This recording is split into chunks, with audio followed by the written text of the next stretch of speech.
почитувани колеги, почитувани представници од Комисијата за хартија од вредност.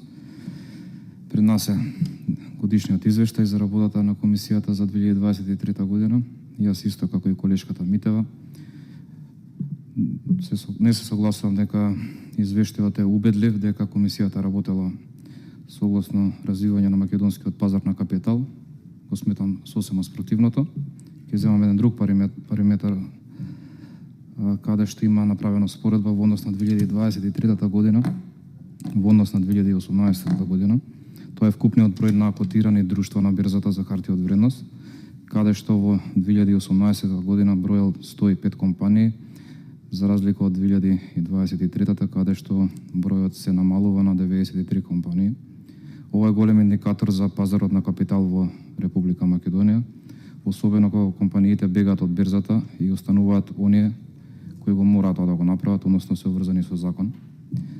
Ова е знак дека никој не сака да котира на нашиот пазар за капитал, почнувајќи од постоечките акционерски друштва, камоле некој друштво со ограничена одговорност да се трансформира во акционерско друштво и да котира на нашата бирза. Во услови на ова е мисловна именка во вакви услови на пазарот на капитал. Ниту пак гледаме мерка за развој на некој пазар на капитал, а бројот на компании кои котираат во него.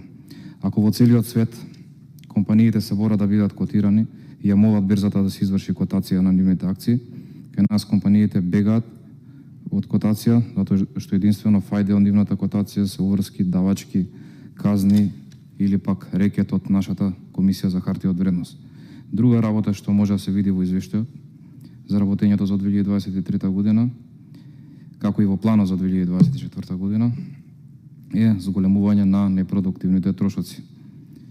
Битно било дека треба да се набави ново возило, и тоа не било какво, туку возило од 2.550.000 денари или 41.500 евра. Покрај зголемување на останатите трошоци, најголемо зголемување видливо е кај ставката трошоци за службени патувања, каде што зголемувањето е очигледно и е скоро 5 пати. Во однос од претходниот план од 636.000 денари е зголемено на 3 милиони денари и од тие 95% се предвидени за патување во странство. Остатокот од извештајот е едноставно збирка на статистички податоци, од кои учесниците на пазарот кои само потврдуваат дека не се гледа ниту зрак светлина во темниот тунел наречен македонски пазар на капитал. За на крајот да видиме дека во извештајот има секакви показатели, само нема ниту еден податок, макар и описен дека Комисијата за хартија од вредност направила или барем се обидела да направи нешто за развојот на пазарот за капитал. Ви благодарам.